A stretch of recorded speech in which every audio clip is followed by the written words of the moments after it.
Hi, my name is George Coles, and I am an avid retro video game collector. Do a barrel roll! I have decided to document my journeys as I grow my collection. Please join me as I share with you my finds.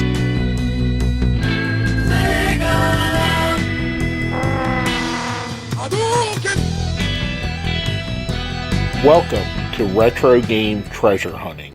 Hi everybody, like the opener said, my name is George Coles, and this is the fourth of a four-part series on my pickups from Flash Comics, Games, and Collectibles 2-year anniversary sale. I'm going to put a link to them down here in the comments. And basically, if you haven't been following along, I picked up so much stuff at the sale I had to break it up into 4 parts. That being said, let's jump right into it. Conker's Bad Fur Day. Now, you may be familiar with this game. You may not realize exactly what it is, though. Conker's Bad Fur Day was produced by Rare, who's known for games like 007, Banjo-Kazooie, Donkey Kong Country. This game started off as basically a Donkey Kong clone, or I'm sorry, a Banjo-Kazooie clone, or Donkey Kong Country, much in that vein. They sent some feelers out. It got panned. People didn't like it. People didn't like the idea of another kiddie game. So they went all the way the other direction and made a beer drinking, drug using, cursing, sexist game. And it's one of those anomalies on a system like Nintendo 64 where you don't expect something that vulgar to be on the system, but it is. And I always liked this game. I had it back in the day. As a matter of fact, I got it back in the day used for like $5, which is kind of funny because we're going to talk about that in a moment. Since its release, the sales were kind of bad on it. It didn't sell really well. But it's gained a cult following basically for everything I said, and it is a really fun game. Since then, because of all of that and the cult following, it's jumped up in price. You can get this cart, probably the cheapest you're going to find, it's around $75 if you're lucky, and probably be ready to spend up to $100 just for the cart if you're expecting to buy this.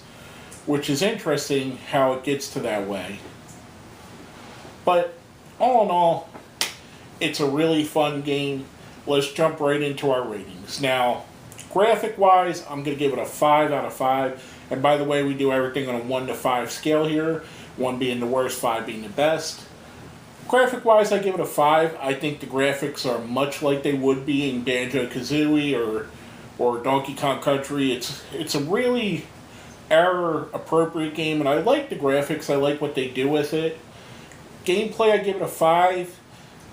It's a little bit simple on the gameplay, but it's not a game that you're going to look to for an extreme challenge, which is why for difficulty, I give it a 3.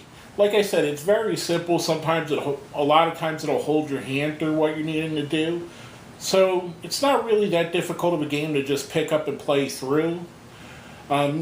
Replay value, I give it a 5. I think this game is fun. I think it's something that you could go back to over and over again.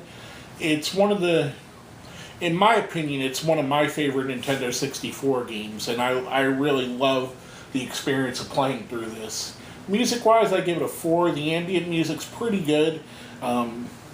It's solid. It's on par with the Nintendo proprietary games. And overall, I give this game a 5. Like I said, this is one of my favorite games for the system. I think this is, I would say it's a must-have, but the price on it might turn some people away. If you're not seriously collecting for the 64, it is a steep price. Fortunately, I have a lot of credit still at the store, but I got this one during a sale, and to me it was worth it while I had credit. Kind of, it's not like spending your own money, even though you technically are. But I knocked it off of my list because it's something I always wanted again, and now I have it. That being said, we're going to go into our second game. And I promise this isn't going to be as rosy. Shaq Fu for the Super Nintendo. Now, this game is terrible. It's a terrible fighting game. It's a bad engine. It's a bad system. There's nothing super redeemable about it. Now we're going to go into why I did buy it, though. So, when I was a kid, I was about 13, 14. I love Shaq. Shaq, other than the Philadelphia 76ers players, which my favorite team's the Philadelphia 76ers, Shaq was my favorite basketball player of all time. And I loved watching Shaq play. I had Shaq basketballs, Shaq Orlando Magic jerseys, Shaq t-shirts, Shaq shoes. I was all about Shaq. So, the year that this initially came out, I got Shaq Fu for the Genesis for my Christmas present. And I was super excited to play. And back then we didn't have the internet. You kind of had to rely on what magazines were saying. And the magazines weren't saying it was that bad. I got it and it was an extreme disappointment. However, now I see it and I get that nostalgic feeling of going back to that time, back to when I was a young teenager. And believe it or not, the Super Nintendo version's actually even the lesser of the two versions. There's more unlockable and playable characters on the Genesis version. But I seen this and I had to get it because it was only like $3. I mean, it wasn't a whole lot of money. I kind of am a sucker for bad games that I had when I was a kid. If they were terrible and I had them, I pick them up now. I don't know why.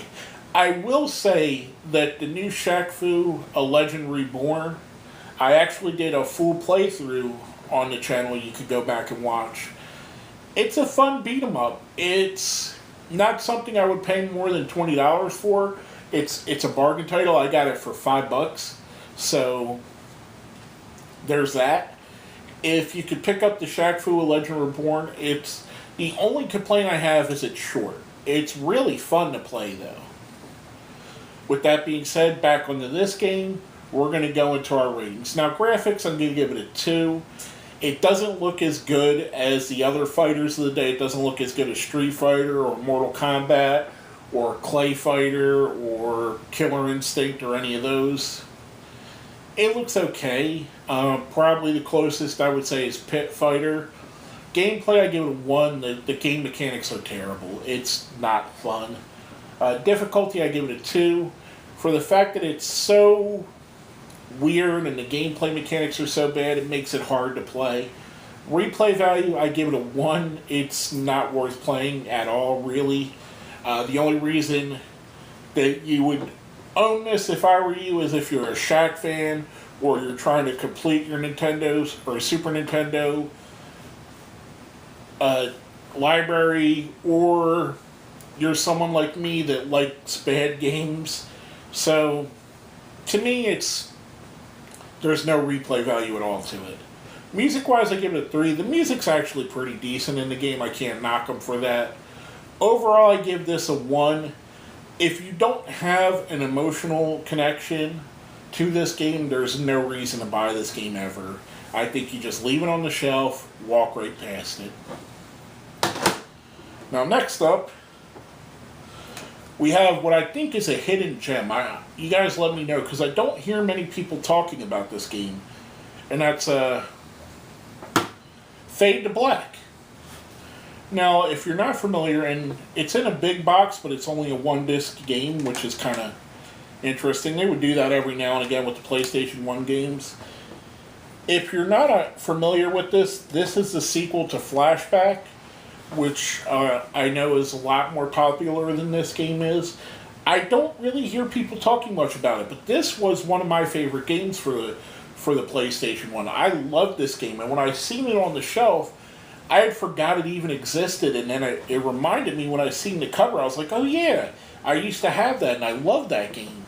So, to me, I like this better than Flashback. I think it's a better game experience. It went from a platformer to a third-person shooter, and I think it's fun. I think it's really interesting. There's a lot of puzzles, It's kind of got a difficulty meter to it. It's pretty hard to go through.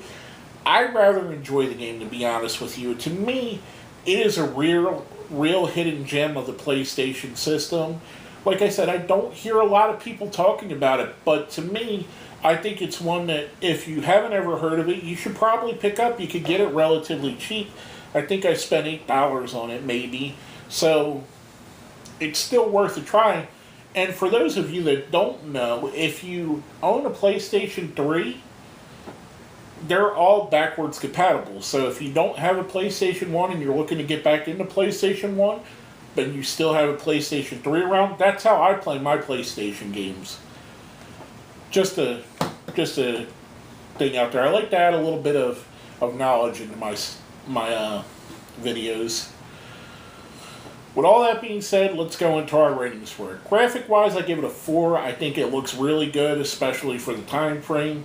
Gameplay, I give it a 4. I think it's fun to play. It's a good shooter. It's one that's actually aged pretty well. Difficulty, I give it a 5. It's got a challenge to it, but it's a challenge that I like. I like games to be difficult. I like them to be harder to beat. Replay value, I give the game a 4. This is something I can play over and over again, and I know there's 2 different endings in it, so depending on what you do, you're going to get 2 different endings, which is really cool. I like games like that. Music-wise, I give the ambient music a 3. I think it's not bad. It's kind of on par with almost everything on the PlayStation. Overall, I give this game a 4. I think this is a real hidden gem. I really do. I think you guys need to check this out. If you see this and you're someone that plays PlayStation games, definitely a pickup. I would recommend it. Now, last but not least, we have Teenage Mutant Ninja Turtles 2 Battle Nexus for the GameCube. Of course, I got to throw a GameCube game in there. As you guys have seen, I've been going hard on the GameCube games. And like I mentioned in all the videos, we're right at the time where GameCube games are going to start having extra... They're going to gain value, because the kids that grew up in the GameCube era are now becoming adults, and they're going to want their old games back. This, to me, is a classic Teenage Mutant Ninja Turtle beat-em-up game. I like beat-em-ups. As much as I like games with a challenge to them, I like beat-em-ups as well. Games that are just a simple, straightforward, go through the game, do this, beat this. It's really cool because on certain parts you're going to want to use certain turtles for the game, and you could actually get up to 4 people playing. And if I remember right, at the time, this was one of the games that supported where you could use your Game Boy Advance as a controller. I don't remember 100% if it is or not, because I never used that option, but I want to say it was advertised as such. But to me, it's just a really fun game. And one of the cool things that I thought about it is that when you play through the game, you can unlock the original arcade Teenage Mutant Ninja Turtle game. And which is another thing, the title's really weird because it started with the reboot.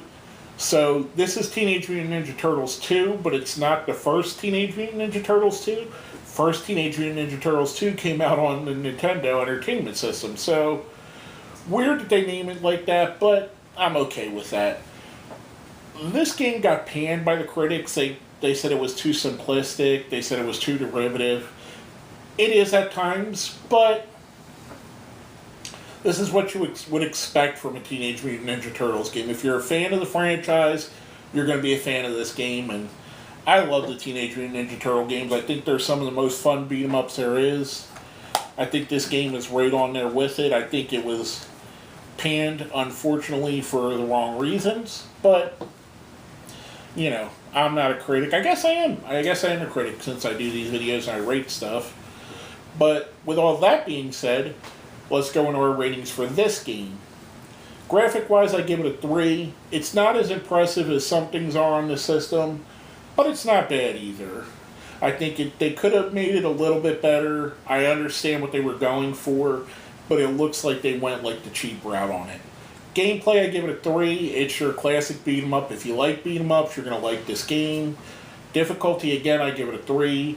It's one that's not hard to pick up and play at any time. Anybody can do it. This is the kind of game where your 5-year-old son or cousin or niece or nephew or brother or sister can pick up and play with you, and they're not gonna hinder the play. They're gonna know what to do. They're gonna be able to play it well. So this is a good game if you have kids that you want to introduce into some of these retro games. Replay value, I give it a 4. I do think it's fun, and I do like the world of the Ninja Turtles, so it is fun to play through these levels. Music-wise, I give it a 3. The score and the ambient music, I think it's okay. It's not the greatest on the system, but they're fun. It serves its purpose. Overall, I give the game a 3. Again, if you like beat-em-up games, this is probably a game you should pick up, and I would recommend it. And with that being said, and it's a cheaper title as well. If you notice, I pick up a lot of cheaper titles because they're going to be cheaper. And I didn't remember, this is what was interesting, I didn't remember that it was a 2-disc game. But it is. That's why I wanted to show you that. But anyway, I digress. I would pick this up if I were you. It's a game that's fun. Like I said, if you have kids, nephews, cousins, daughters, whatever that you play with, it's going to be fun, and it's something that you can play with them. With that being said, this has been my pickups. Let me get them all here for you to see. Yep.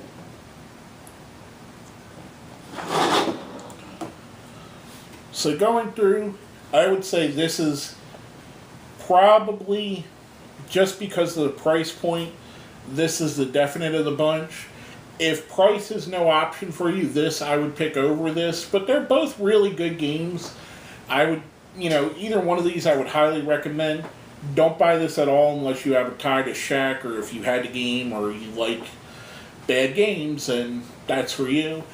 This game, like I said, it's a hidden gem, especially for one that you could play with any age person, from a little kid to a grown adult.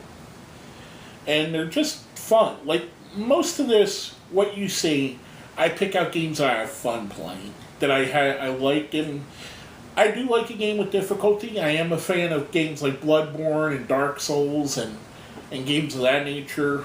But sometimes you just want to pick up a game that you're going to have fun and walk through and be cool with, which these two are. This one, not so much. This one does have a little bit of level of difficulty to it. With all that being said, my name is George Coles, and this has been another episode of Retro Game Treasure Hunting.